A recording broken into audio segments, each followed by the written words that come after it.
The Power of Positive Thinking by Norman Vincent Peale. Chapter 2.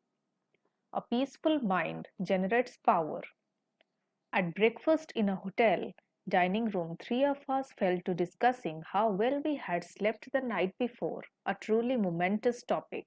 One man complained of a sleepless night. He had tossed and turned and was about as exhausted as when he retired. Guess I'd better stop listening to the news before going to bed, he observed. I tuned in last night and sure got an earful of trouble. That is quite a phrase, an earful of trouble. Little wonder he had a disturbed night. Maybe the coffee I drank before retiring had something to do with it, he mused. The other man spoke up. As for me, I had a grand night.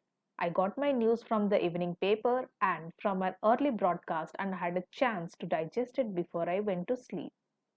Of course, he continued, I used my go to sleep plan, which never fails, to work. I prodded him for his plan, which he explained as follows. When I was a boy, my father, a farmer, had the habit of gathering the family in the parlor at bedtime, and he read to us out the Bible. I can hear him yet. In fact, every time I hear those Bible verses, I always seem to hear them in the tone of my father's voice. After prayers, I would go up to my room and sleep like a top. But when I left home, I got away from the Bible reading and prayer habit. I must admit that for years practically the only time I ever prayed was when I got into a jam. But some months ago, my wife and I, having a number of difficult problems, decided we would try it again. We found it a very helpful practice. So now, every night before going to bed, she and I together read the Bible and have a little session of prayer. I don't know what there is about it, but I have been sleeping better and things have improved all down the line.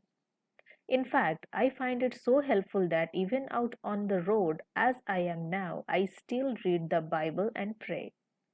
Last night I got into bed and read the 23rd Psalm. I read it out loud and it did me a lot of good. He turned to the other man and said, I didn't go to bed with an ear full of trouble. I went to sleep with a mind full of peace. Well, there are two cryptic phrases for you, an ear full of trouble and a mind full of peace. Which do you choose? The essence of the secret lies in a change of mental attitude. One must learn to live on a different thought basis, and even though thought changes requires effort, it is much easier than to continue living as you are. The life of strain is difficult. The life of inner peace, being harmonious and without stress, is the easiest type of existence. The chief struggle then in gaining mental peace is the effort of revamping your thinking to the relaxed attitude of acceptance of God's gift of peace. As an illustration of taking a relaxed attitude and therefore receiving peace, I always think of an experience in a certain city where I lectured one evening. Prior to going on the platform, I was sitting backstage going over my speech when a man approached and wanted to discuss a personal problem. I informed him that at the moment I was impossible to talk as I was just about to be introduced and asked him to wait. While speaking, I noticed him in the wings nervously pacing up and down, but afterwards he was nowhere about. However, he had given me his card, which indicated that he was a man of considerable influence in that city. Back at my hotel, although it was late, I was still troubled by this man, so I telephoned him.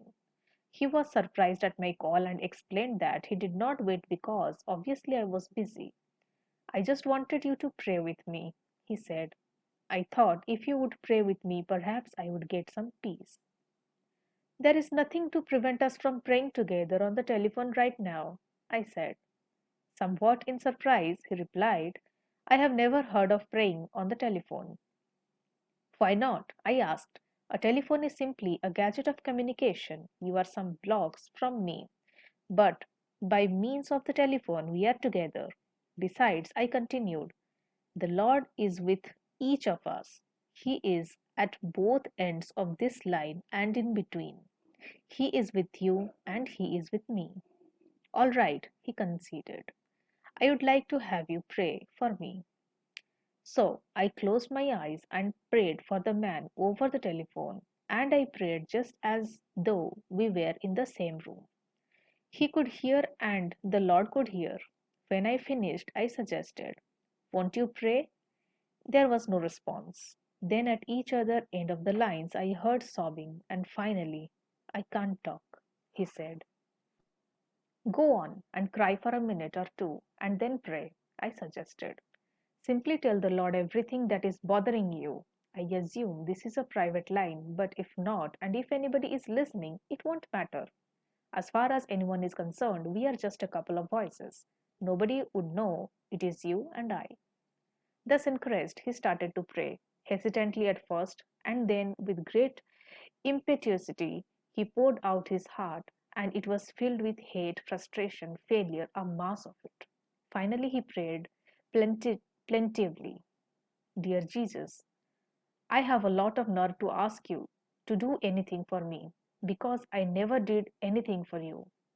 I guess you know what a no account I am, even though I put on a big front. I am sick of all this, dear Jesus. Please help me."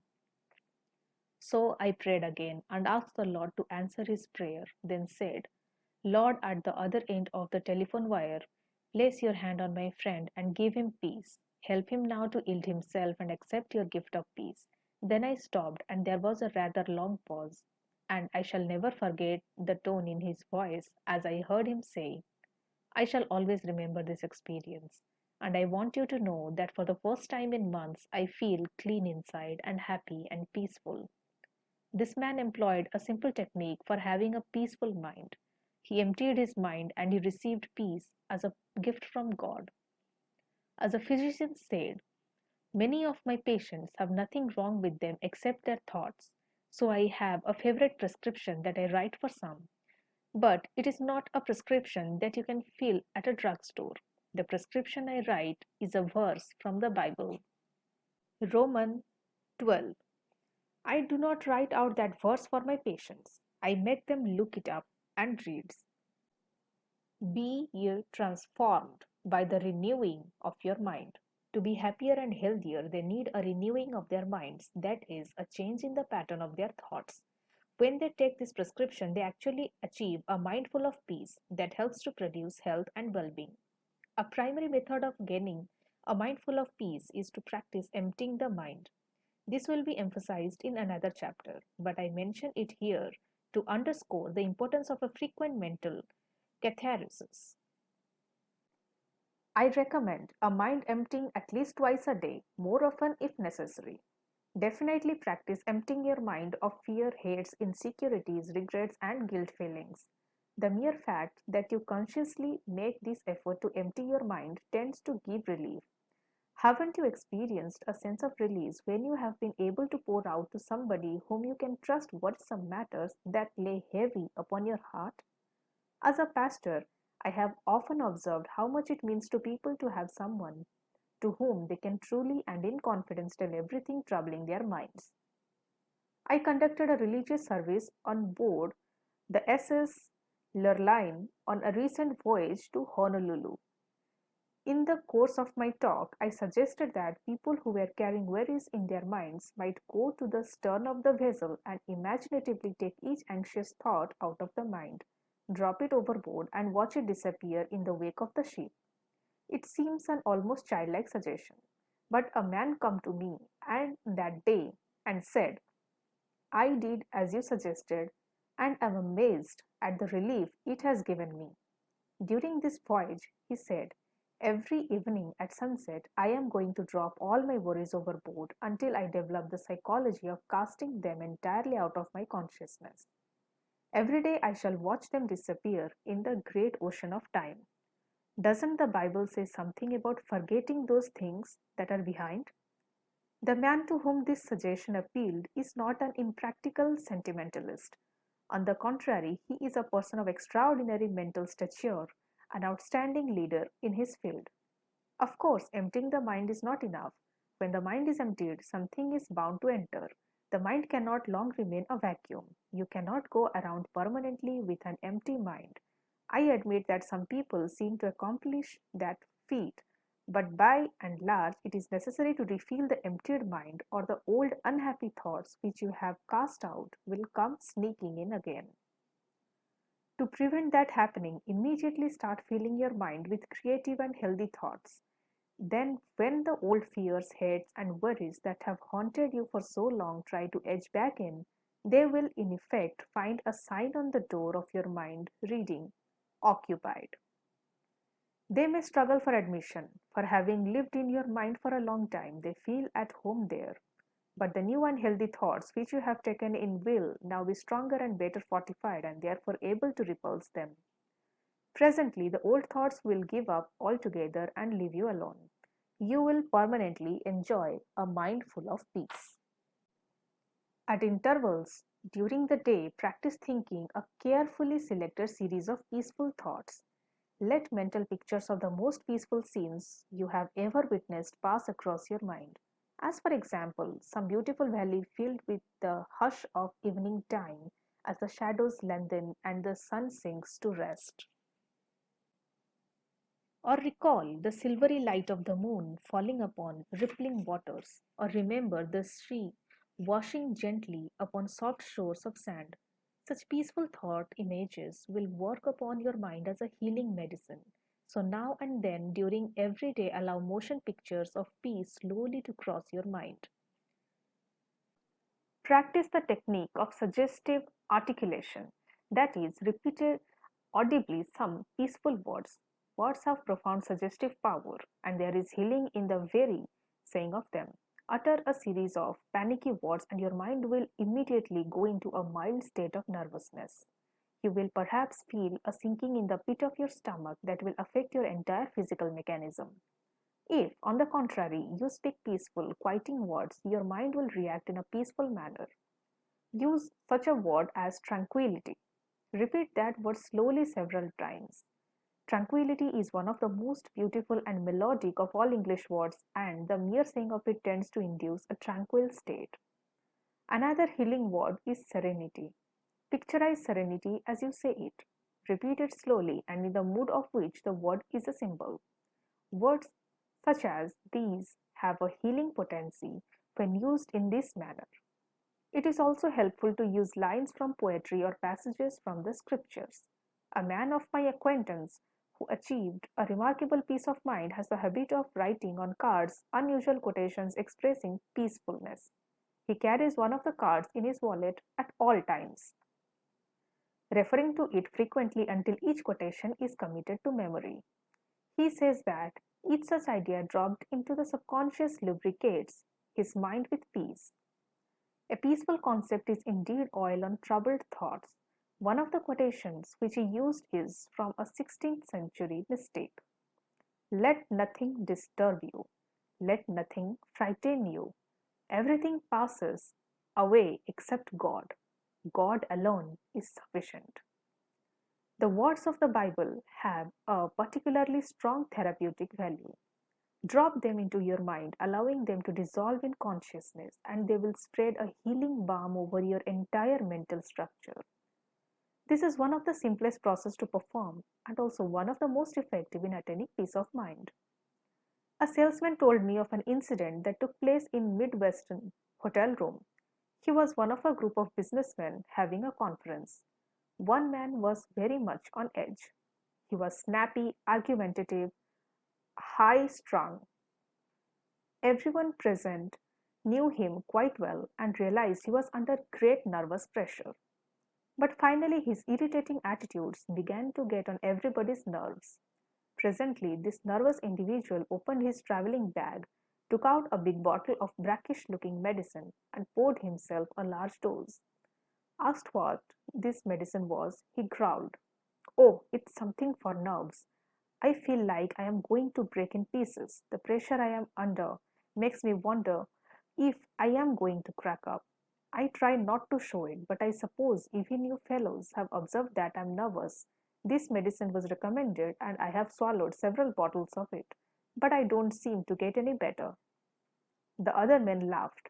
Then one said in a kindly manner, "Bill, I don't know anything about that medicine you are taking. Maybe it's all right.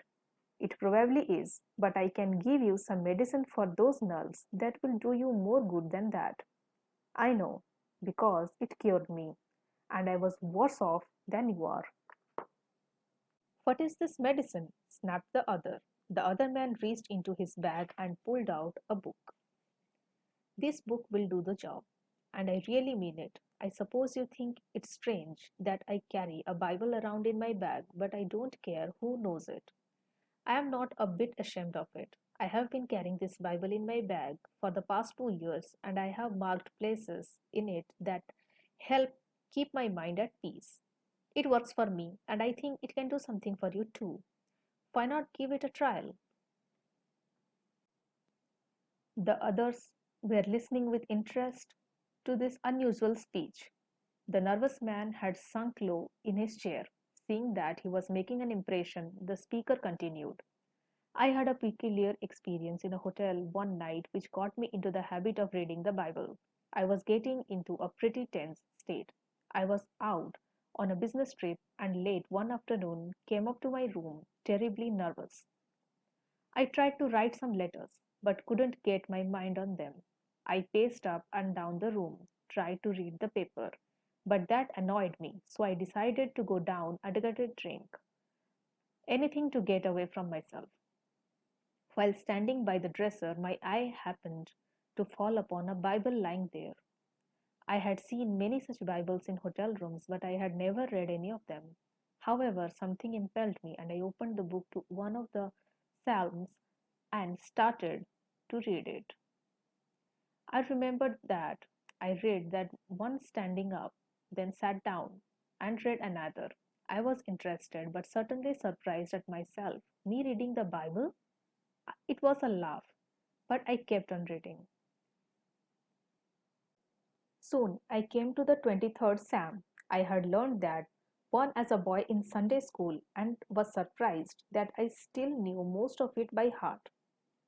I tried saying it over, especially that line where it says, "He led me beside the still waters. He restored my soul." I liked that line. It sort of got me. I sat there repeating it over and over, and the next thing I knew, I woke up. Apparently, I had dropped off to sleep and slept soundly. I slept only about 15 minutes, but upon awakening was as refreshed and rested as if I had had a good night's sleep. I can remember yet the wonderful feeling of complete refreshment. Then I realized that I felt peaceful and said to myself, "Isn't it strange? What is wrong with me that I have missed something as wonderful as this?" So after that experience, he said, I bought that Bible, a little one I could put in my bag, and I have been carrying it ever since. I honestly like to read it, and I am not nearly so nervous as I used to be. So, he added, try that, Bill, and see if it doesn't work. Bill did try it, and he kept on trying it. He reported that it was a bit strange and difficult for him at first, and he read the Bible on the sly when nobody was around. He didn't want to be thought holy or pious. But now he says he brings it out on trains and planes or any odd place and reads it, and it does him a world of good. "I no longer need to take nerve medicine," he declared. This scheme must have worked in Bill's case, for he is easy to get along with now. His emotions are under control. These two men found that getting peace of mind isn't complicated. You merely feed your mind with thoughts that cause it to be peaceful. To have a mind full of peace, merely fill it with full of peace. It's as simple as that. There are other practical ways by which you can develop serenity and quiet attitudes. One way is through your conversation. Depending upon the words we use and the tone in which we use them, we can talk ourselves into being nervous, high strung, and upset. We can talk ourselves into either negative or positive results. By our speech, we can also achieve quiet reactions. Talk gently to be peaceful. In a group, when the conversation takes a trend that is upsetting, try injecting peaceful ideas into the talk. Note how it counteracts the nervous tensions. Conversation filled with expressions of unhappy expectation at breakfast, for example, often sets the tone of the day. Little wonder things turn out according to the unhappy specifications. Negative conversation adversely affects circumstances. Certainly, talk of a tense and nervous nature enhances inner agitation. On the contrary, start each day by affirming peaceful, contented, and happy attitudes, and your days will tend to be pleasant and successful. Such attitudes are active and definite factors in creating satisfactory conditions. Watch your manner of speech, then, if you wish to develop a peaceful state of mind. It is important to eliminate from conversations all negative ideas, for they tend to produce tension and annoyance inwardly. For example, when you are with a group of people at luncheon, do not comment that the communists will soon take over the country. In the first place, communists are not going to take over the country, and by so asserting, you create a depressing reaction in the minds of others. It undoubtedly affects digestion adversely. The depressing remark colors the attitude of all present, and everyone goes away with a perhaps slight but definite feeling of annoyance. They also carry away with them a mild but definite feeling that something is wrong with everything.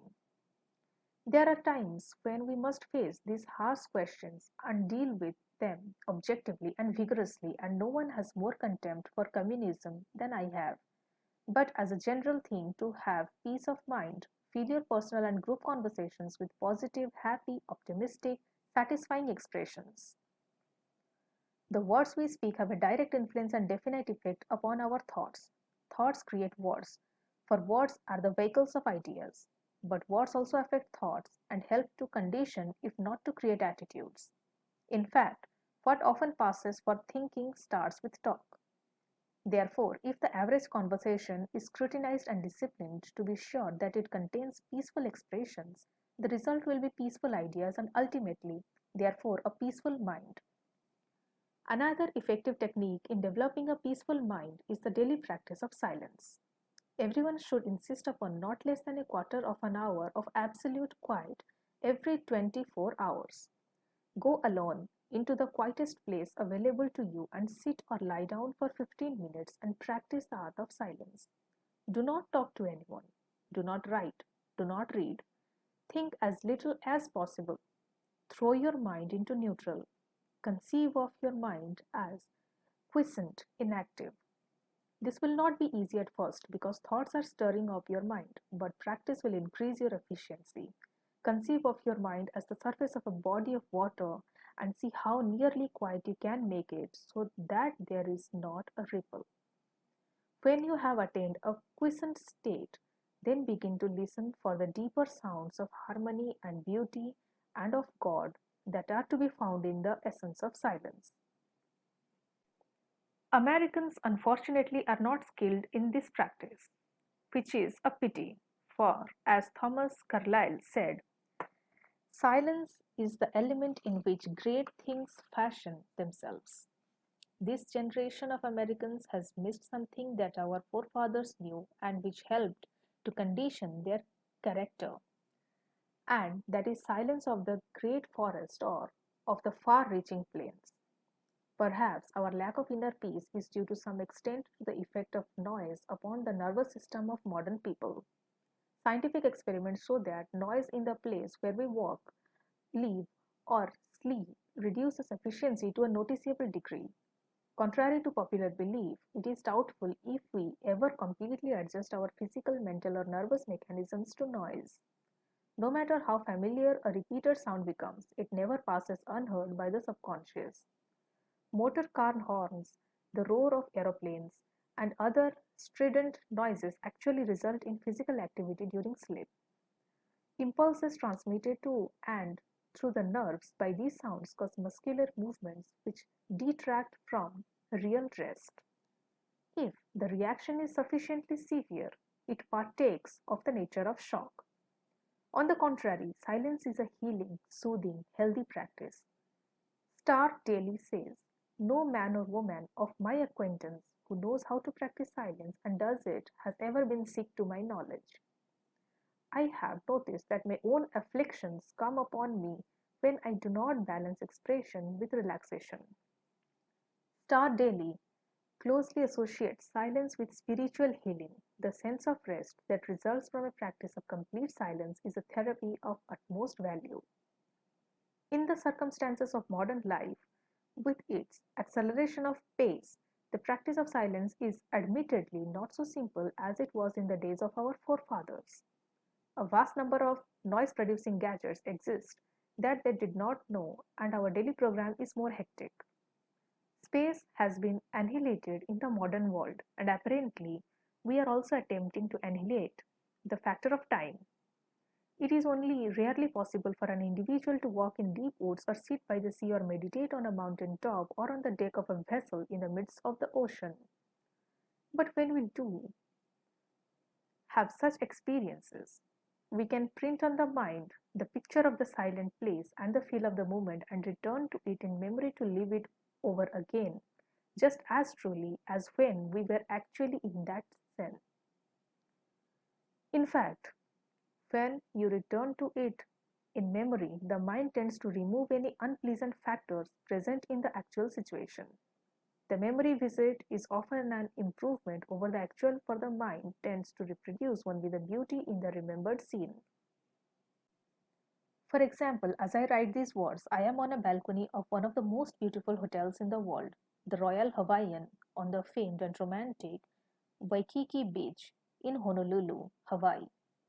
I am looking into a garden filled with graceful palm trees, swaying in the balmy breeze.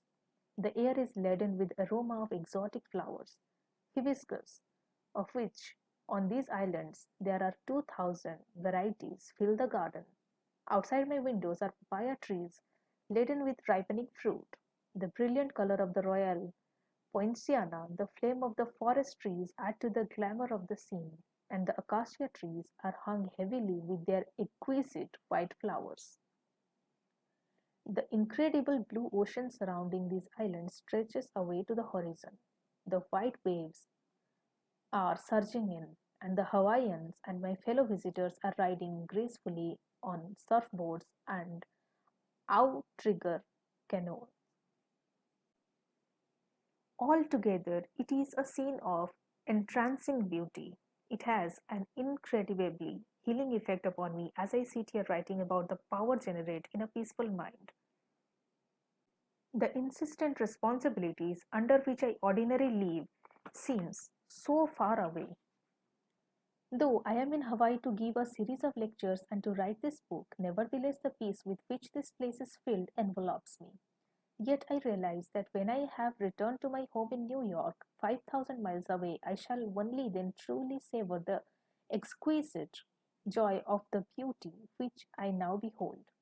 It will become enshrined in the memory as a prized retreat to which my mind can go in the busy days that lie ahead.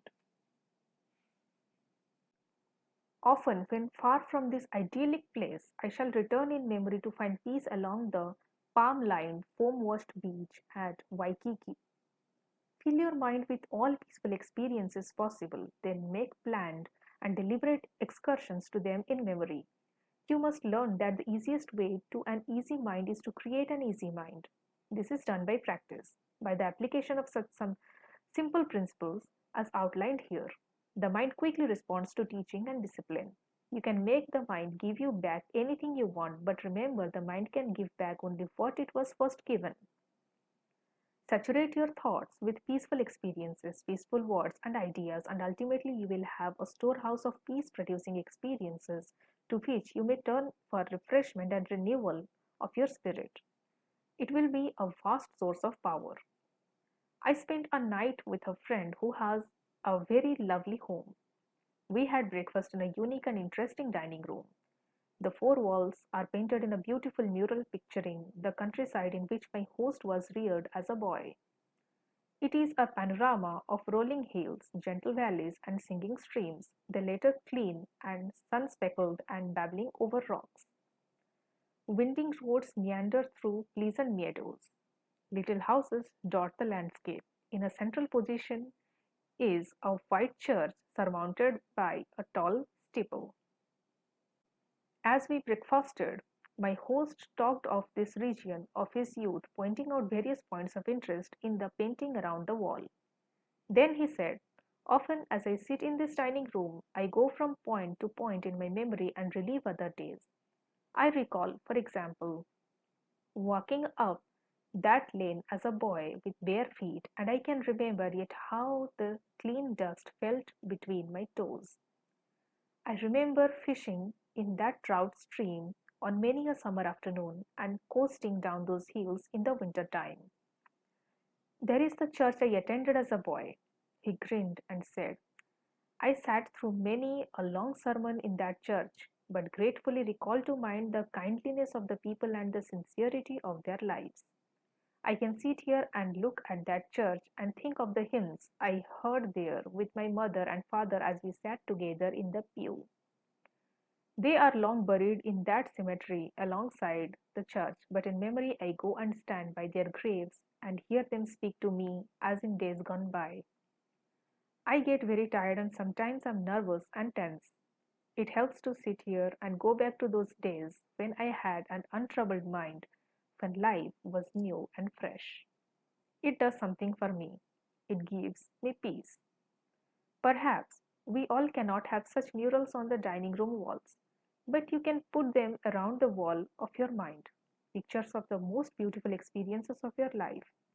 Spend time among the thoughts which these pictures suggest, no matter how busy you may be or what responsibilities you carry. This simple, rather unique practice, having proved successful in many instances, may have a beneficial effect upon you. It is an easily practiced, easy way to a peaceful mind. There is a factor in the matter of inner peace which must be stated because of its importance. Frequently, I find that people who are lacking in inner peace are victims of a self punishment mechanism. At some time in their experience, they have committed a sin and the sense of guilt haunts them. They have sincerely thought divine forgiveness, and the good Lord will always forgive anyone who asks Him and who means it. However, there is a curious quirk within the human mind whereby sometimes an individual will not forgive himself. He feels that he deserves punishment and therefore is constantly anticipating that punishment. As a result, he lives in a constant apprehension that something is going to happen. In order to find peace under these circumstances, he must increase the intensity of his activity. He feels that hard work will give him some release from his sense of guilt.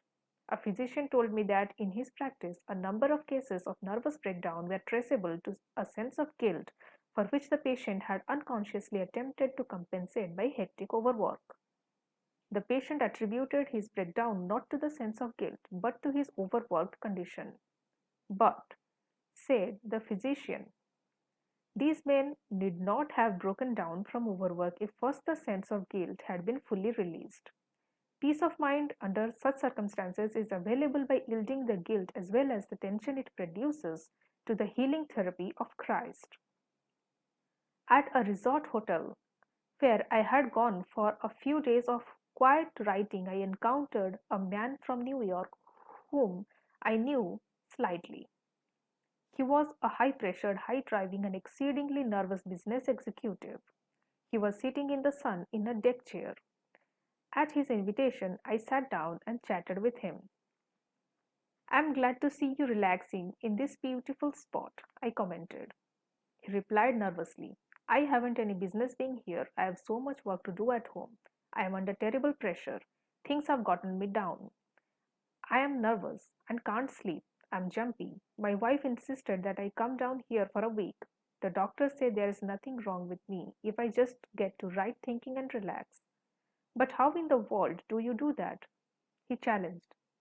Then he gave me a piteous look. "Doctor," he said, "I would give anything if I could be peaceful and quiet. It's what I want more than anything in this world."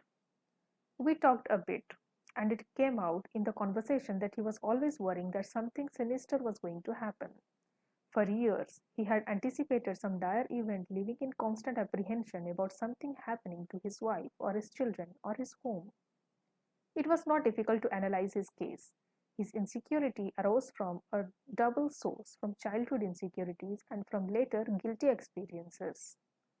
His mother had always felt that something was going to happen, and he had absorbed her anxiety feelings. Later, he committed some sins, and his subconscious mind insisted upon self punishment. He became victim to the mechanism of self punishment. As a result of this unhappy combination, I found him this day is a highly inflamed state of nervous reaction. Finishing our conversation, I stood beside his chair a moment. There was no one near, so I rather hesitantly suggested, "Would you by any chance like me to pray with you?" He nodded, and I put my hand on his shoulder and prayed. "Dear Jesus, as you healed people in the long ago and gave them peace, heal this man now. Give him fully of thy forgiveness. Help him to forgive himself. Separate him from all his sins and let him know that you do not hold them against him. Set him free from them. Then let thy peace flow into his mind, into his soul, and into his body." He looked up at me with a strange look on his face and then turned away. From there were tears in his eyes, and he didn't want me to see them. We were both a bit embarrassed, and I left him. Months later, I met him, and he said, "Something happened to me down there that day when you prayed for me. I felt a strange sense of quietness and peace," and he added, "healing." He goes to church regularly now, and he reads the Bible every day of his life. He follows the laws of God, and he has lots of driving force. He is a healthy, happy man, for he has peace in his heart and mind. Chapter 3: How to Have Constant Energy. A Major League basketball pitcher once pitched a game when the temperature was over 100 degrees. He lost several pounds as a result of his afternoon's exertion. At one stage of the game, his energy sagged. His method of restoring his ebbing strength was unique. He simply repeated a passage from the Old Testament. "But they that wait upon the Lord shall renew their strength. They shall mount up with wings as eagles. They shall run and not be weary, and they shall walk and not faint." Frank Hiller, the pitcher who had this experience, told me that reciting this verse on the pitcher's mound actually gave him a renewal of strength so that he was able to complete the game with energy to spare. He explained the technique by saying, "I passed a powerful energy producing thought through my mind." How we think we feel has a definite effect on how we actually feel physically. If your mind tells you that you are tired, the body mechanism, the nerves, and the muscles accept the fact. If your mind is intensely interested, you can keep on at an activity indefinitely. Religion functions through our thoughts. In fact, it is a system of thought discipline. By supplying attitudes of faith to the mind, it can increase energy. It helps you to accomplish prodigious activity by suggesting that you have ample support and resources of power. A friend in Connecticut, an energetic man full of vitality and vigor, says that he goes to church regularly to get his batteries recharged. His concept is sound. God is the source of all energy. Energy in the universe, atomic energy, electrical energy, and spiritual energy. Indeed, every form of energy derives from the Creator. The Bible emphasizes this point when it says, "He gave power to the faint, and to them that have no might, he increased strength." In another statement, the Bible describes the energizing and re energizing process. "In him we live," that is, have vitality, "and move, have dynamic energy, and have our being, attain completeness." Contact with God establishes within us a flow of the same type of energy that recreates the world and that renews springtime every year. When in spiritual contact with God, through our thought process, the divine energy flows through the personality, automatically renewing the original creative act. When contact with the divine energy is broken, the personality gradually becomes depleted in body, in mind, and spirit. An electric clock connected with an outlet does not run down and will continue indefinitely to keep accurate timing. Unplug it, and the clock stops.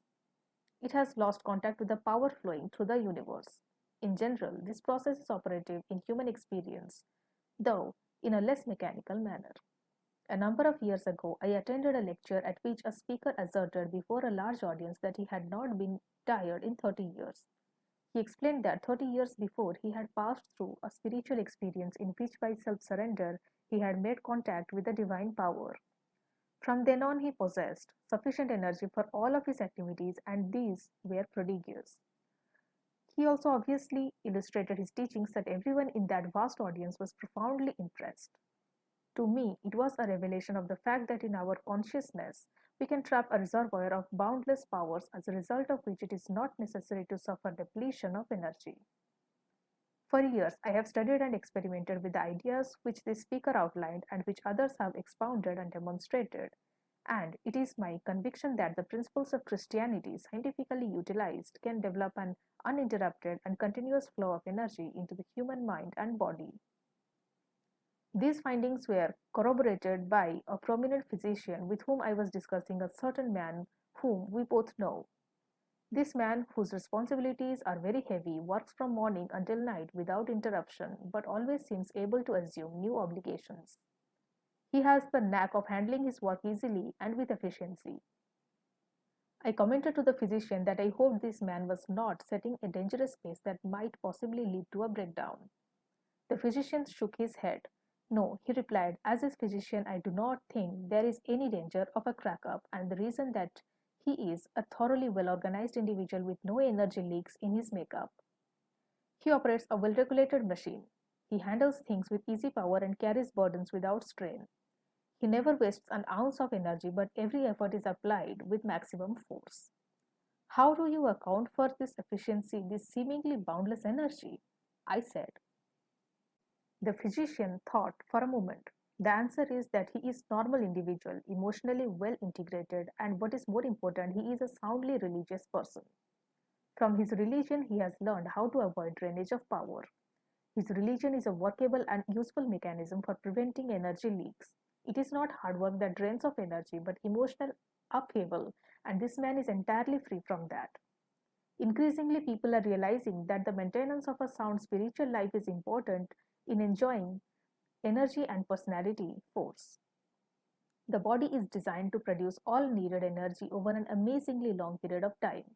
If the individual takes reasonable care of his body from the standpoint of proper diet, exercise, sleep, no physical abuse, the body will produce and maintain astonishing energy and sustain itself in good health. If he gives similar attention to a well balanced emotional life, energy will be conserved.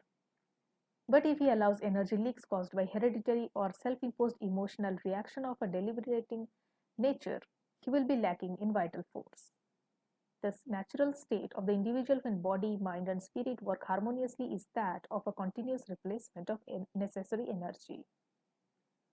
Mrs. Thomas Edison, with whom I often discussed the habits and characteristics of her famous husband, the world's greatest inventive wizard, told me that it was Mr. Edison's custom to come into the house from his laboratory after many hours of labor and lie down on his old couch.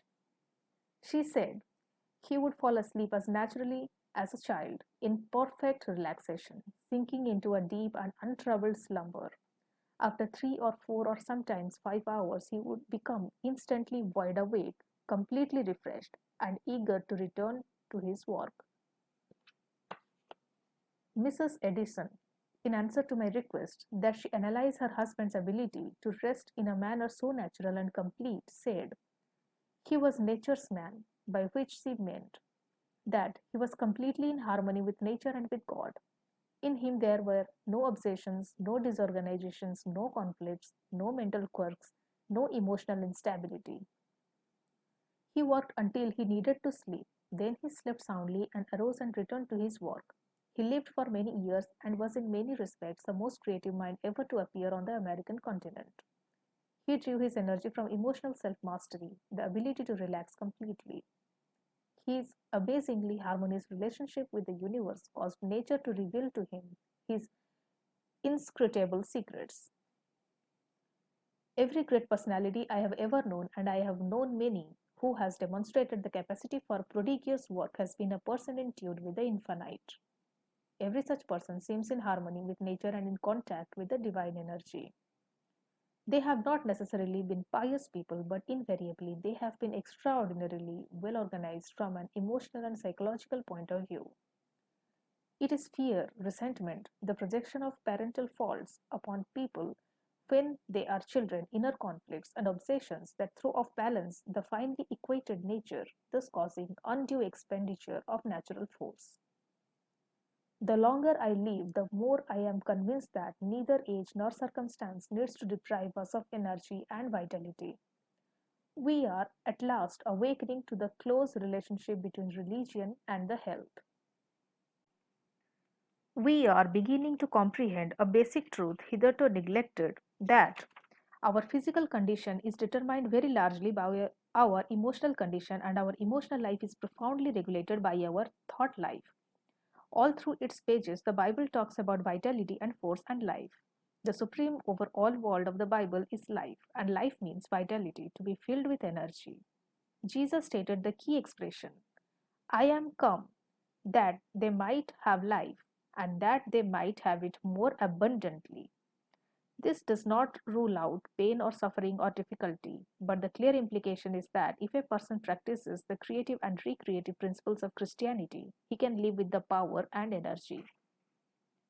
The practice of the above mentioned principles will serve to bring a person into the proper tempo of living. Our energies are destroyed because of the high tempo, the abnormal pace at which we go. The, con- the conservation of energy depends upon getting your personality speed synchronized with the rate of God's movement. God is in you. If you are going at one rate and God at another, you are tearing yourself apart. Though the mills of God grind slowly, yet they grind exceeding small. The mills of most of us grind very rapidly, and so they grind poorly. When we become attuned to God's rhythm, we develop a normal tempo within ourselves and energy flows freely. The hectic habits of this age have many disastrous effects. A friend of mine commented upon an observation made by her aged father. He said that in the early days, when a young man came counting in the evening, he sat with his intended in the parlor. Time in those days was measured by the deliberate, ponderous strokes of the grandfather clock, which has a very long pendulum. It seemed to say, there is plenty of time. There is plenty of time. There is plenty of time. But modern clocks, having a shorter pendulum with a swifter stroke, seem to say, time to get busy, time to get busy, time to get busy, time to get busy. Everything is speeded up, and for that reason, many people are tired. The solution is to get into the time synchronization of Almighty God. One way to do this is by going out some warm day and laying down on the earth. Get your ear close down to the ground and listen. You will hear all manner of sounds. You will hear the sound of the wind in the trees and the murmur of insects, and you will discover presently that there is in all these sounds a well regulated tempo. You cannot get that tempo by listening to traffic in the city streets, for it is lost in the confusion of sound. You can get it in church, where you hear the word of God and the great hymns. Truth vibrates to God's tempo in a church, but you can also find it in a factory if you have a mind to. A friend of mine, an industrialist in a large plant in Ohio, told me that the best workmen in his plant are those who get into harmony with the rhythm of the machine on which they are working. He declares that if a worker will work in harmony with the rhythm of his machine, he will not be tired at the end of the day. He points out that the machine is an assembling of parts according to the law of God. When you love a machine and get to know it, you will be aware that it has a rhythm. It is one of the rhythm of the body, of the nerves, of the soul. It is in God's rhythm, and you can work with that machine and not get tired if you are in harmony with it. There is a rhythm of the stove, a rhythm of the typewriter, a rhythm of the office, a rhythm of the motor car, a rhythm of your job. So to avoid tiredness and to have energy, feel your way into the essential rhythm of Almighty God and all His works. To accomplish this, relax physically, then conceive of your mind as likewise relaxing. Follow this mentally by visualizing the soul as becoming quiescent. Then pray as follows: Dear God, you are the source of all energy. You are the source of the energy in the sun, in the atom, in all flesh, in the bloodstream, in the mind. I hereby draw energy from you as from an illimitable source. Then practice believing that you receive energy. Keep in tune with the infinite. Of course, many people are tired simply because they are not interested in anything. Nothing ever moves them deeply. To some people, it makes no difference what's going on or how things go. Their personal concerns are superior even to all cries in human history. Nothing makes any real difference to them except their own little worries, their desires, and their hates. They wear themselves out stewing around about a lot of inconsequential things that amount to nothing, so they become tired. They even become sick. The surest way not to become tired is to lose yourself in something in which you have a profound conviction.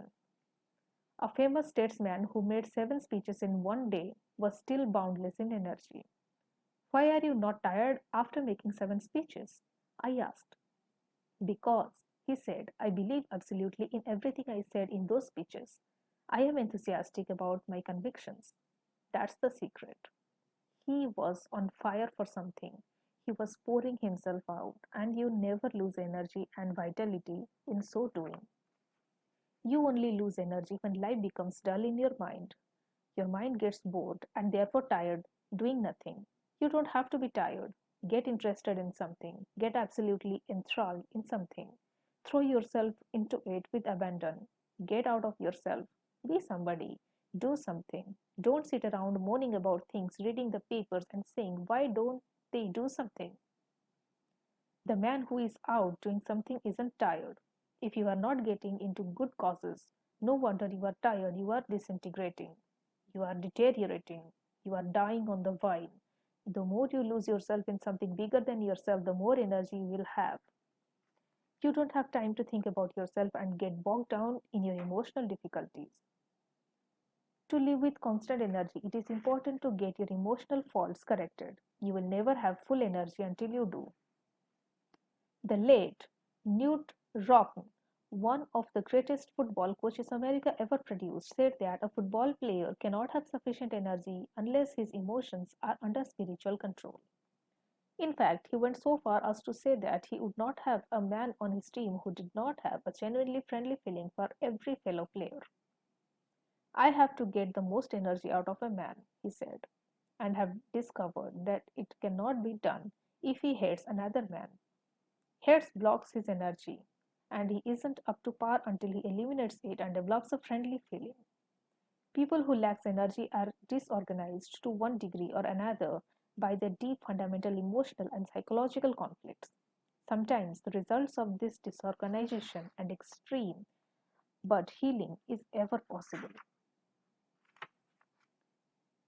In a Midwestern city, I was asked to talk with a man, formerly a very active citizen of that community, who had suffered an acute decline in vitality. It was thought by his associates that he had a stroke. This impression was given by the shuffling manner in which he moved, by an extraordinary lethargic attitude, and by his complete detachment of himself from the activities to which he had formerly given a large portion of his time.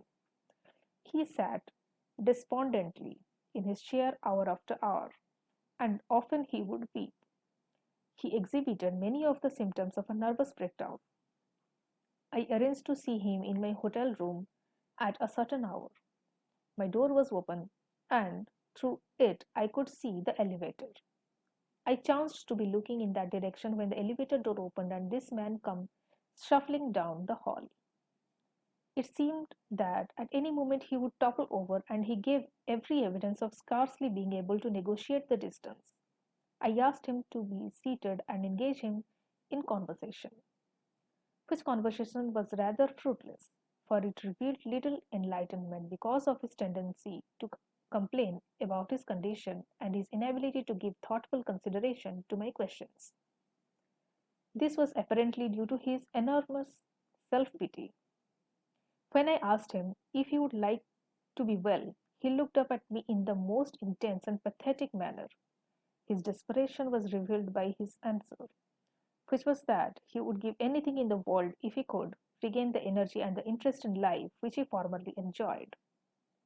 I began to draw out of him certain facts regarding his life and experience. These were all of a very intimate nature, and many of them so deeply embedded in his consciousness that it was with the utmost difficulty that his personality yielded them up. They had to do with old, infantile attitudes, fears that stemmed from earliest days, most of them deriving from the mother child relationship. Not a few guilt situations appeared. It seemed that over the course of the years, these factors had accumulated like drifting sand across the channel of a river. The flow of the power was gradually decreased so that an inefficient amount of energy was passing through. The man's mind was in such a complete state of retreating that a process of reasoning and enlightenment seemed quite impossible.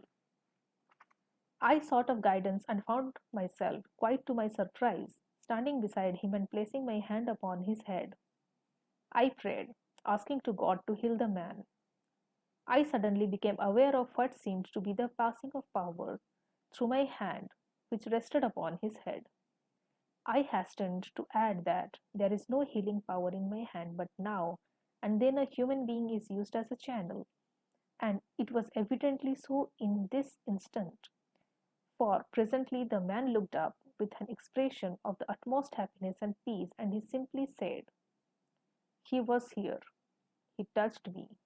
I feel entirely different." From this time on, his improvement was pronounced, and at the present time, he is practically his old self again, except for the fact that he now possesses a quiet and serene confidence which was not present previously. Apparently, the clogged channel of his personality through which the passage of power had been impeded was opened by an act of faith, and the free flow of energy was renewed. The facts suggested by this incident are that such healings do take place, and that a gradual accumulation of psychological factors can cut off the flow of energy. The further fact is stressed that these same factors are susceptible to the power of faith to disintegrate them and thus reopen the channel of divine human energy within an individual. The effect of guilt and fear feelings on energy is widely reorganized by all authorities having to do with the problems of human nature. The quantity of vital force required to give the personality relief from either guilt or fear or a combination of each is so great that often only a fraction of energy remains for the discharge of the functions of living.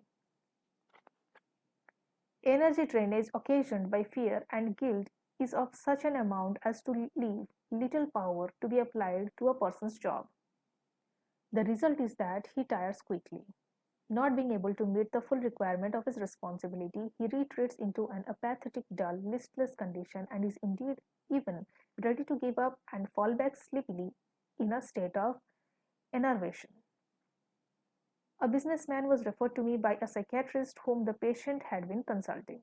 It appeared that the patient, generally regarded as quite morally strict and upright, had become involved with a married woman. He had attempted to break off his relationship but was encountering resistance from his partner in infidelity. Although he had earnestly besought her to abandon their practice and allow him to return to his former state of respectability, she had threatened him with the possibility that she might enlighten her husband concerning these escapades if he insisted in his desire to cease the relationship.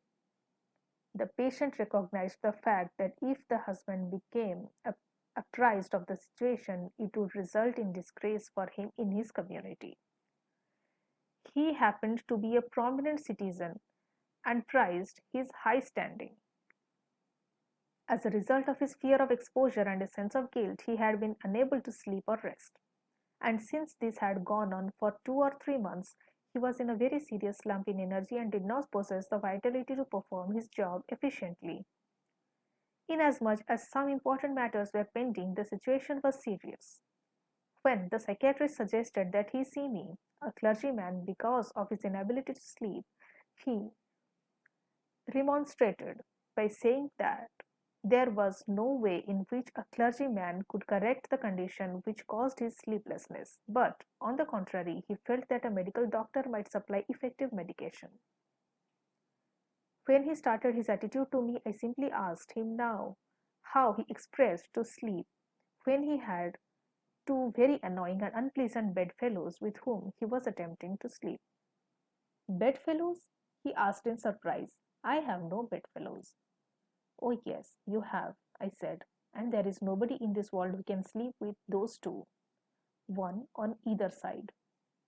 What do you mean? He asked. I said, you are trying to sleep every night between fear on one side and guilt on the other. You are attempting an impossible feat. It makes no difference how many sleeping pills you take, and you admit you have taken many such pills, but they have had no effect upon you. The reason they do not affect you is that they cannot reach the deeper levels of your mind where this sleeplessness originates and which is siphoning off your energy. You must eradicate fear and guilt before you will ever be able to sleep and regain your strength. We dealt with fear, which was of exposure by the simple expedient of getting him ready in mind to face whatever might ensue as a result of doing the right thing, which was, of course, to break off the relationship regardless of consequences. I assured him that whatever he did was right, would turn out right. One never does wrong by doing right. I urged him to put the matter in God's hand and simply do the right thing, leaving the outcome to God. He did that, not without trepidation, but with considerable sincerity, just the same. The woman, either through shrewdness or some expression of her own better nature, or through the more doubtful expedient of transferring her affections elsewhere, released him. The guilt was handled by seeking God's forgiveness. When this is sincerely sought, it is never denied, and our patient found surcease and relief. It was astonishing how, when this double weight was lifted from his mind, his personality once again began to function normally. He was able to sleep. He found peace and renewal of strength. Energy quite returned. A wiser and thankful man, he became able to carry on his normal activities. A not frequent case of diminishing energy is stillness. The pressure, monotony, and unceasing continuity of responsibilities dull the freshness of mind which a person must have to approach his work successfully. As an athlete goes stale, so does the individual, whatever his occupation, tend to come upon dry and arid periods. During such a condition of mind that the expenditure of greater energy is required to do with difficulty with what formerly did with the comparative case. As a result, the vital powers are hard to put it to supply the force required, and the individual often loses his grip and power. A solution for this state of mind was employed by a prominent business leader, president of the board of trustees of a certain university. A professor who had formerly been outstanding and extraordinarily popular had begun to fail in teaching ability and in the power to interest students. It was the verdict of the students, as well as the private opinion of the trustees, that this teacher must either recover his former capacity to teach with interest and enthusiasm, or it would be necessary to replace him. This latter expedient was entertained with hesitancy for the reason that there still remained a normal expectancy of several active years before he reached the age of retirement. The businessman referred to above asked the professor to come to his office and announced to him that the board of trustees was giving him a 6-month leave of absence with all expenses paid and with full salary. There was only one stipulation, that was that he go away to a place of rest and give himself over to gaining a complete renewal of strength and energy. The businessman invited him to use a cabin which he himself owned in a wilderness setting and made the curious suggestion that he take no books except one book, the Bible. He suggested that the professor's daily program be walking, fishing, or some manual work in the garden, that he read the Bible every day for such a period as would enable him to read the book through 3 times in the 6 months. He further suggested that he memorize as many passages as possible for the purpose of saturating his mind with the great words and the ideas which the book contains. The businessman said, I believe that if you spend 6 months outdoors chopping wood, digging in the soil, reading the Bible, and fishing in the deep lakes, you will become a new man. The professor agreed to this unique proposal. His adjustment to this radically different mode of life was an easier one than he or anyone who knew him expected. In fact, he was surprised to find that he actually liked it. After he became conditioned to active outdoor living, he discovered that it had an immense appeal for him. He missed his intellectual associates and his reading for a while, but forced back upon the Bible, his only book. He became immersed in it and, to his amazement, found, as he put it, a library within itself. In its pages, he found faith and peace and power. In 6 months, he was a new man. The businessman now tells me that this professor has become, as he puts it, a person of compelling power. Staleness passed away. The old time energy returned. Power surged back. Zest for living was renewed. Chapter 4. Try Prayer Power. In a business office high above the city streets, two men were having a serious conversation. One, heavily troubled by a business and personal crisis, paced the floor restlessly, then sat dejectedly, head in hand, a picture of despair. He had come to the other for advice, since he was considered a man of great understanding. Together they had explored the problem from every angle, but seemingly without result, which only served to deepen the troubled man's discouragement. "I guess no power on earth can save me," he sighed. The other reflected for a moment, then spoke rather differently. "I wouldn't look at it that way. I believe you are wrong in saying there is no power that can save you. Personally, I have found that there is an answer to every problem. There is a power that can help you." Then slowly he asked, "Why not try prayer power?" Somewhat surprised, the discouraged man said, "Of course I believe in prayer, but perhaps I don't know how to pray. You speak of it as something practical that fits a business problem. I never thought of it that way, but I am willing to try prayer if you will show me how." He did apply practical prayer techniques and in due course got his answer. Matters ultimately turned out satisfactorily. That is not to say he did not have difficulties. In fact, he had rather a hard time of it, but ultimately he worked out of this trouble. Now he believes in prayer power so enthusiastically that I recently heard him say, "Every problem can be solved and solved right if you pray." Experts in physical health and well being often utilize prayers in their therapy. Disability, tension, and kindred troubles may result from a lack of inner harmony. It is remarkable how prayers restores the harmonious functioning of the body and the soul. A friend of mine, a physiotherapist, told a nervous man to whom he was giving a massage, "God works through my fingers as I seek to relax your physical body, which is the temple of your soul. While I work on your outward being, I want you to pray for God's relaxation inwardly." It was a new idea to the patient, but he happened to be in a receptive mood and he tried passing some peace thoughts through his mind. He was amazed at the relaxing effect this had on him. Jack Smith, operator of a health club which is patronized by many outstanding people, believes in the therapy of prayer and uses it. He was at one time a prize fighter, then a lorry driver, later a taxi driver, and finally opened his health club. He says that while he probes his patrons for physical flabbiness, he also probes for spiritual flabbiness because he declares, "You can't get a man physically healthy until you get him spiritually healthy."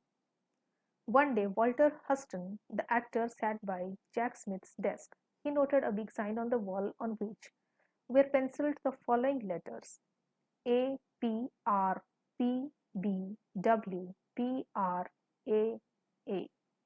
In surprise, Huston asked, "What do those letters mean?"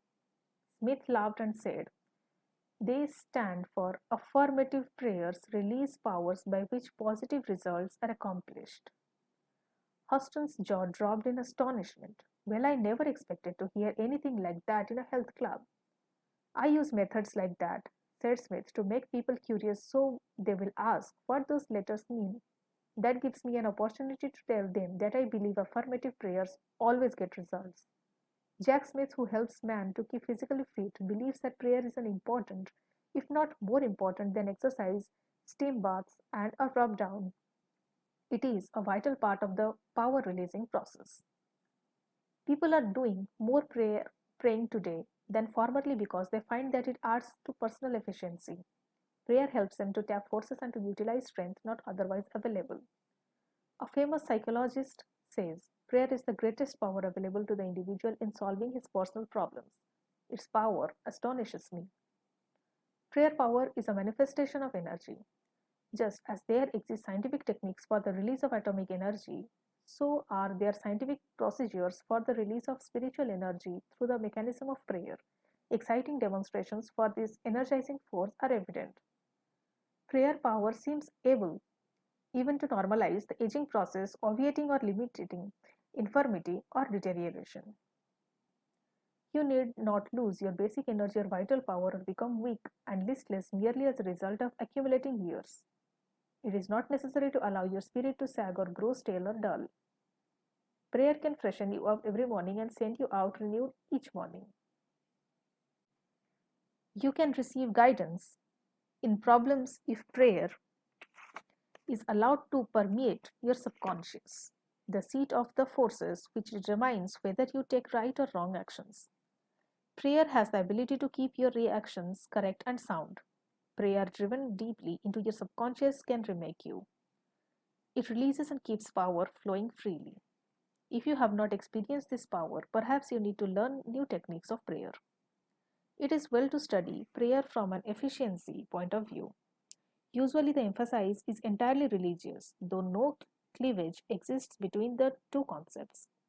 Scientific spiritual practice rules out stereotyped procedures even as it does in general science.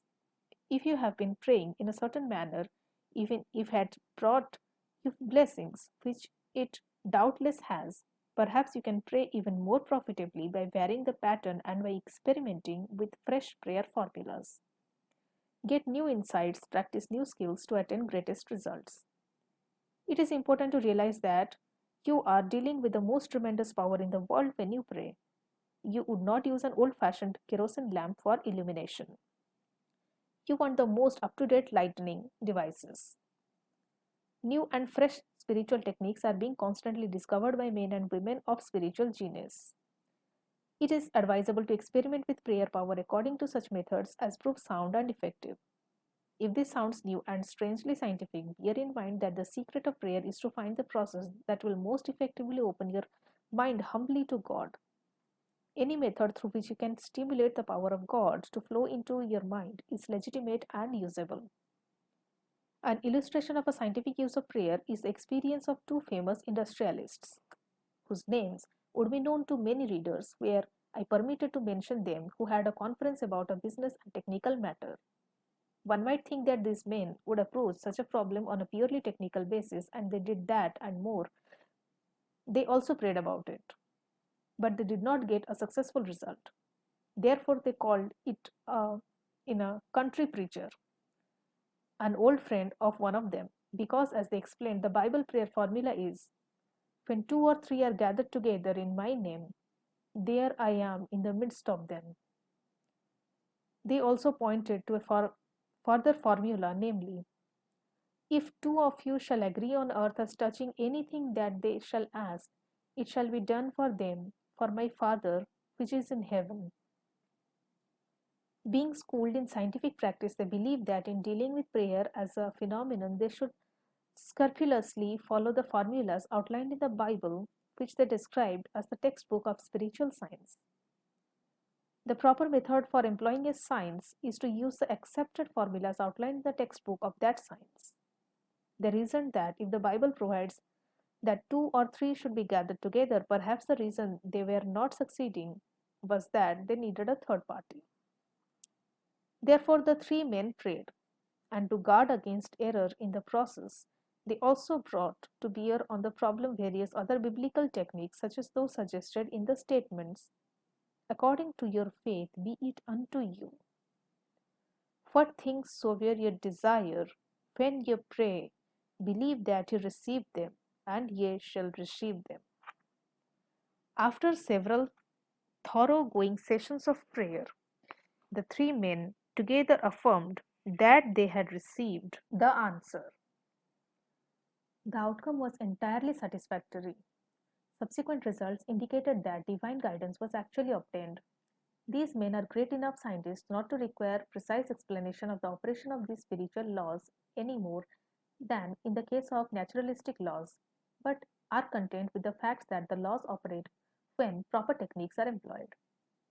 When we cannot explain it, they said, the fact remains that we were baffled by our problem and we tried prayer according to the formulas in the New Testament. That method worked and we got a beautiful result. They did add that it seemed to them that faith and harmony are important factors in the prayer process. A man opened a small business in New York City a number of years ago, his first establishment being, as he characterized it, a little hole in the wall. He had one employee. In a few years, they moved into a larger room and then into extensive quarters. It became a very successful operation. This man's method of business, as he described it, was to fill the little hole in the wall with optimistic prayers and thoughts. He declared that hard work, positive thinking, fair dealing, right treatment of people, and the proper kind of praying always get results. This man, who has a creative and unique mind, worked out his own simple formula for solving his problems and overcoming his difficulties through prayer power. It is a curious formula, but I have practiced it and personally knows that it works. I have suggested it to many people who also found real value in its use. It is recommended to you. The formula is prayerize, picturize, actualize. By prayerize, my friend meant a daily system of creative prayer. When a problem arose, he talked it over with God very simply and directly in prayer. Moreover, he did not talk with God as to some vast and far off shadowy being, but conceived to God as being with him in his office, in his home, on the street, in his motor car, always nearby as a partner, as a close associate. He took seriously the biblical injunction to pray without ceasing. He interpreted it as meaning that he should go about every day discussing with God in natural, normal manner the questions that had to be decided and dealt with. The present came finally to dominate his conscious and ultimately his unconscious thinking. He prioritized his entire life, his daily life. He prayed as he walked, or drove his car, or performed other everyday activities. He filled his daily life full of prayer, that is, he lived by prayer. He did not often kneel to offer his prayer, but would, for example, say to God as to a close associate, "What will I do about this, Lord?"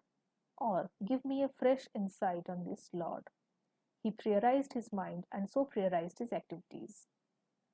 The second point in his formula of creative prayer is to picturize. The basic factor in physics is force. The basic factor in psychology is the realizable wish. The man who assumes success tends already to have success. People who assume failure tend to have failure. When either failure or success is picturized, it strongly tends to actualize in terms equivalent to the mental image pictured. To assure something worthwhile happening, let's pray about it and test it according to God's will. Then print a picture of it on your mind as happening, holding the picture firmly in consciousness. Continue to surrender the picture to God's will. That is to say, put the matter in God's hands. Follow God's guidance. Work hard and intelligibly, thus doing your part to achieve success in the matter. Practice believing and continue to hold the picturization firmly in your thoughts. Do this and you will be astonished at the strange ways in which the picturization comes to pass. In this manner, the picture actualizes. That which you have priorized and picturized actualizes according to the pattern of your basic realizable wish when conditioned by invoking God's power upon it, and if, moreover, you give fully of yourself to its realization. I have personally practiced this 3-point prayer method and find great power in it. It has been suggested to others who have likewise reported that it released creative power into their experience. For example, a woman discovered that her husband was drifting from her. Theirs had been a happy marriage, but the wife had become preoccupied in social affairs and the husband had got busy in his work. Before they knew it, the close, old time companionship was lost. One day she discovered his interest in another woman. She lost her head and became hysterical. She consulted her minister, who adroitly turned the conversation to herself. She admitted being a careless homemaker and that she had also become self-centered, sharp-tongued, and nagging. She then confessed that she had never felt herself the equal of her husband. She had a profound sense of inferiority regarding him, feeling unable to maintain equality with him socially and intellectually. So she retreated into an antagonistic attitude that manifested itself in petulance and criticism. The minister saw that the woman had more talent, ability, and charm than she was revealing. He suggested that she create an image or picture of herself as capable and attractive. He whimsically told her that God runs a beauty parlor and that faith techniques could put beauty on a person's face and charm and ease in her manner. He gave her instructions in how to pray and how spiritually to picturize. He also advised her to hold a mental image of the restoration of the old time companionship, to visualize the goodness in her husband and to picture a restored harmony between the two of them. She was to hold this picture with faith. In this manner, he prepared her for the most interesting personal victory. About this time, her husband informed that he wanted a divorce. She had concurred himself to the extent of being able to receive this request with calmness. She simply replied that she was willing if he wanted it, but suggested deferment of the decision for 90 days on the ground that divorce is so final. If at the end of 90 days you still feel that you want a divorce, I will cooperate with you. She said this calmly. He gave her a quizzical look, for he had expected an outburst. Night after night he went out, and night after night she sat at home, but she pictured him as seated in his old chair. He was not in the chair, but she painted an image of him there comfortably reading as in the old days. She visualized him pottering around the house, painting and fixing things as he had formerly done. She even pictured him drying the dishes as he did when they were first married. She visualized the two of them playing golf together and taking hikes as they once did. She maintained this picture with steady faith, and one night there he actually sat in his old chair. She looked twice to be sure that it was the reality rather than the picturization. But perhaps a picturization is a reality, for at any rate the actual man was there. Occasionally he would be gone, but more and more nights he sat in his chair. Then he began to read to her as in the old days. Then one sunny Saturday afternoon he asked, "What do you say to a game of golf?" The days went by pleasantly until she realized that the 90th day had arrived. So that evening she said quietly, "Bill, this is the 90th day." "What do you mean?" he asked, puzzled. "The 90th day?" "Why, don't you remember? We agreed to wait 90 days to settle the divorce matter, and this is the day." He looked at her for a moment. Then, hidden behind his paper, turned a page, saying, "Don't be silly. I couldn't possibly get along without you. Where did you ever get the idea I was going to leave you?" The formula proved a powerful mechanism. She priorized, she picturized, and the sought for result was actualized. Prayer power solved her problem and his as well. I have known many people who have successfully applied this technique not only to personal affairs but to business matters as well. When sincerely and intelligently brought into situations, the results have been so excellent that this must be regarded as an extraordinarily efficient method of prayer. People who take this method seriously and actually uses it get astonishing results. At an industrial convention banquet, I was seated at the speaker's table next to a man who thought, a bit on the rough side, was very likable. He may have felt a bit cramped by his proximity to a preacher, which obviously wasn't his usual company. During the dinner, he used a number of theological words, but they were not put together in a theological manner. After each outburst, he apologized, but I advised him that I had heard all those words before. He told me that he had been a church attendant as a boy but had got away from it. He gave me that old story which I have heard all my life and which even now people will get off as something entirely new.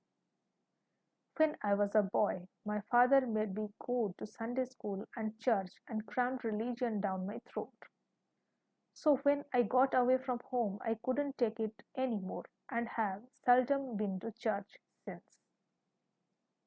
This man then observed that perhaps he should start going to church since he was getting old. I commented that he would be lucky to find a seat. This surprised him, for he did not think anybody went to church anymore. I told him that more people attend church each week than frequent any other institution in the country. This rather bowled him over.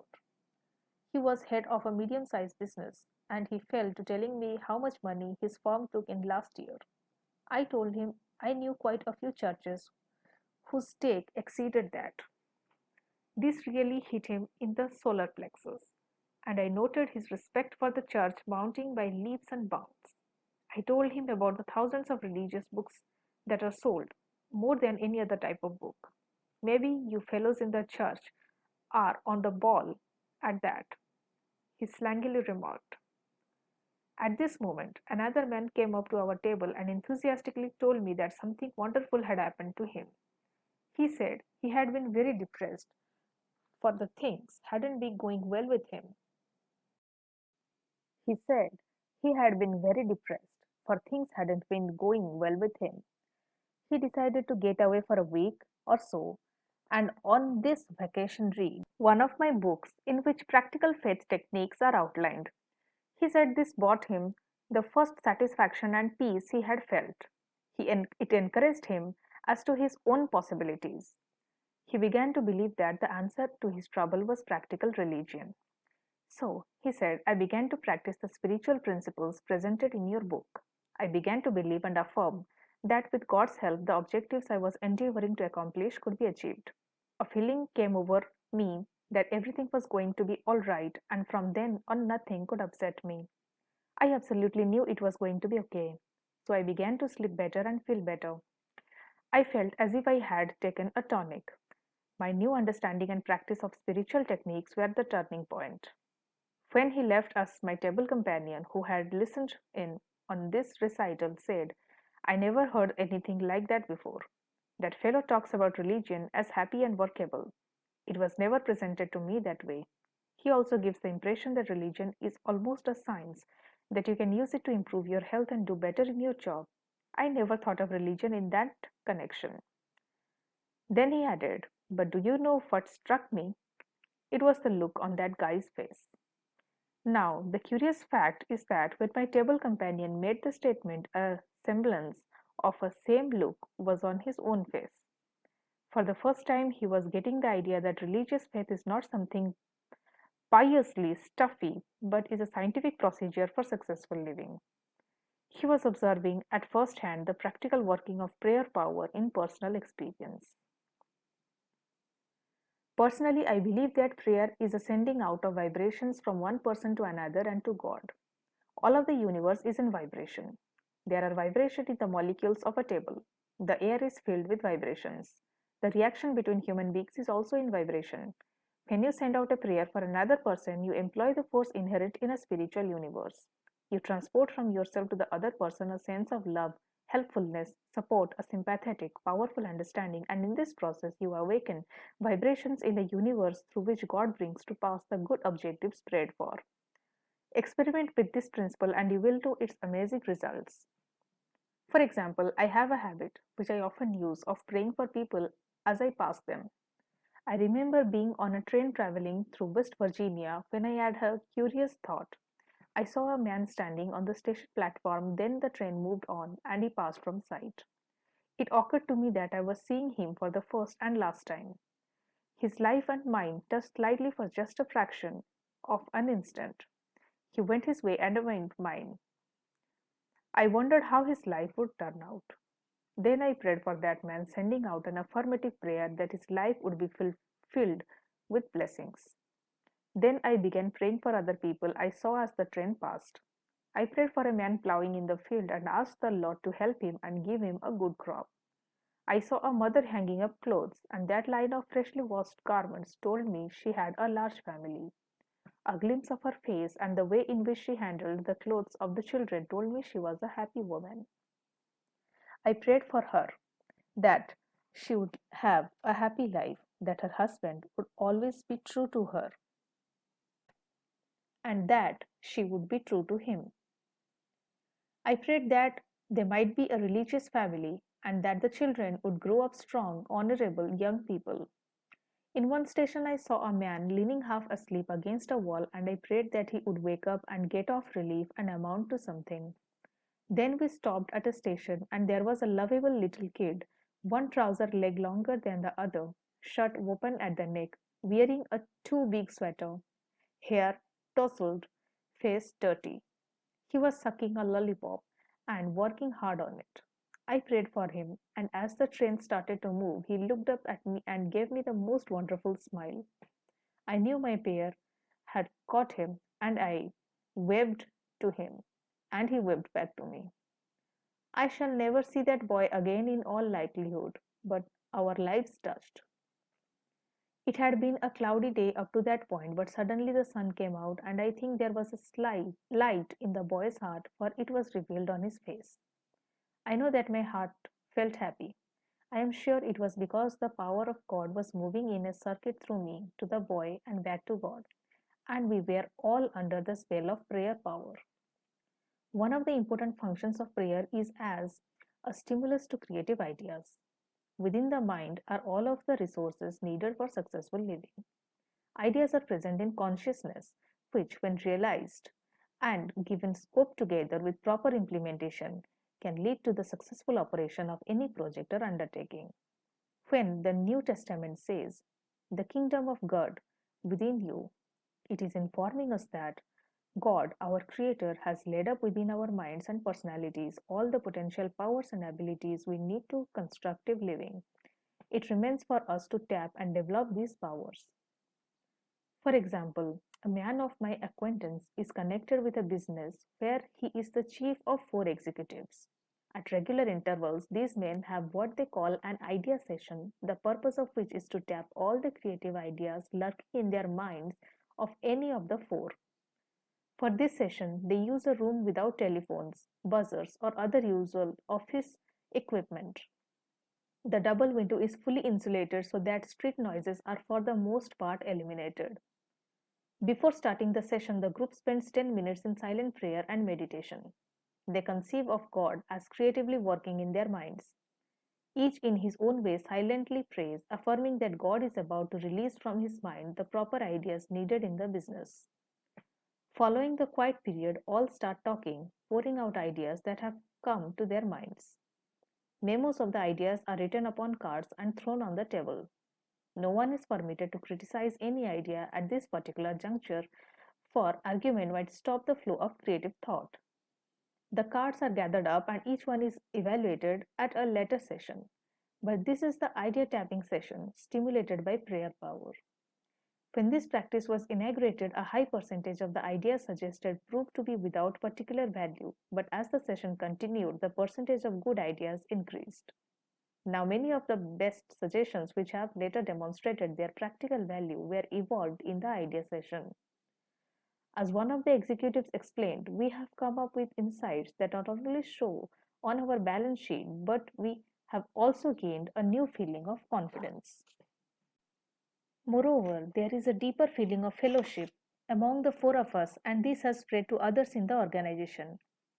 Where is the old fashioned businessman who says that religion is theoretical and has no place in business? Today, any successful and competent businessman will employ the latest and best tested methods in production, distribution, and administration, and many of discovering that one of the greatest of all efficiency methods is prayer power. Alert people everywhere are founding finding that by trying prayer power, they feel better, work better, do better, sleep better, are better. My friend, Grove Patterson, editor of the Toledo Blade, is a man of remarkable vigor. He says that his energy results, in part at least, from his methods of prayer. For example, he likes to fall asleep while praying, for he believes that his subconscious is most relaxed at that time. It is in the subconscious that our life is largely governed. If you drop a prayer into the subconscious at the moment of its greatest relaxation, the prayer has a powerful effect. Mr. Patterson chuckled as he said, "Once it worried me because I would fall asleep while praying. Now I actually try to have it so." Many unique methods of prayer have come to my attention, but one of the most effective is that advocated by Frank Laubach in his excellent book, Prayer, the Mightiest Power in the World. I regard this as one of the most practical books on prayer, for it outlines fresh prayer techniques that work. Dr. Laubach believes that actual power is generated by prayer. One of his methods is to walk down the street and shoot prayers at people. He calls this type of praying flash prayers. He bombards passers-by with prayers, sending out thoughts of goodwill and love. He says that people passing him on the street as he shoots prayers at them often turn around and look at him and smile. They feel the emanation of a power like electrical energy. In a bus, he shoots prayers at his fellow passengers. Once he was sitting behind a man who seemed to be very gloomy. He had noticed when he entered the bus that the man had a scowl on his face. He began to send out towards him prayers of goodwill and faith, conceiving of these prayers as sound surrounding him and driving into his mind. Suddenly the man began to stroke the back of his head, and when he left the bus, the scowl was gone and a smile had replaced it. Dr. Laubach believes that he has often changed the entire atmosphere of a car or bus full of people by the process of swishing love and prayers all around the place.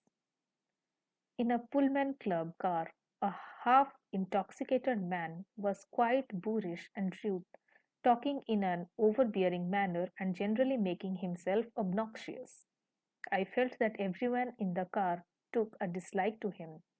Halfway down the car from him, I determined to try Frank Laubach's method.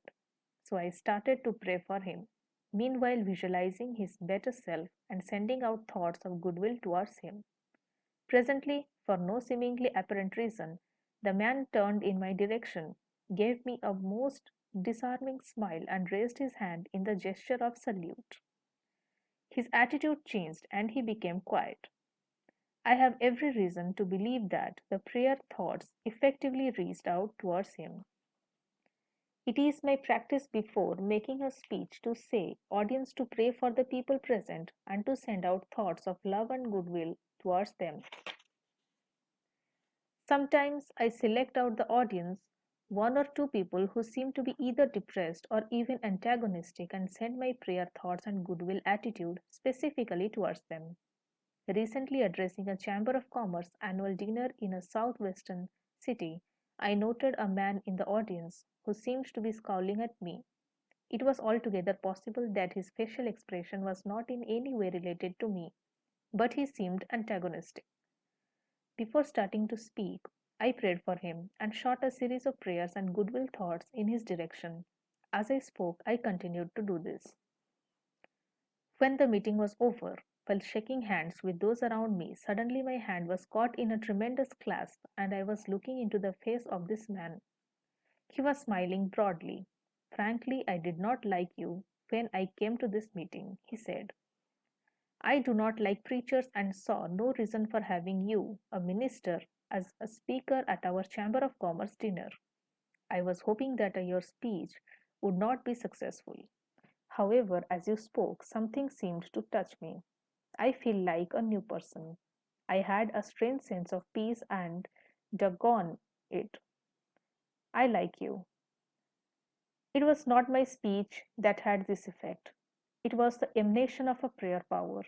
In our brains, we have about 2 billion little storage batteries. The human brain can send off power by thoughts and prayer.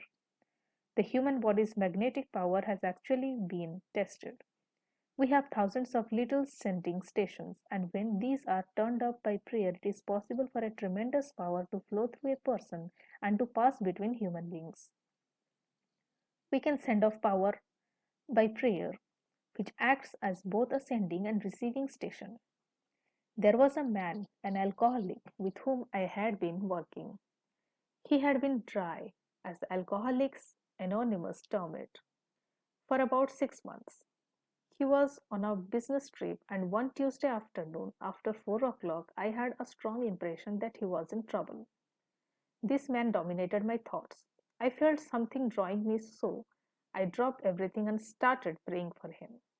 I prayed for about half an hour, then the impression seemed to let up and I discontinued my prayers. A few days later, he telephoned me. "I have been in Boston all week," he said, "and I want you to know I am still dry. But early in the week, I had a very hard time." "Was it on Tuesday at 4 o'clock?" I asked. Astonished, he replied, "Why, yes, how did you know? Who told you?" "Nobody told me," I replied. "That is, no human told me." I described my feeling concerning him on Tuesday at 4 o'clock and told about praying for him for half an hour. He was astounded and explained I was at the hotel and stopped in front of the bar.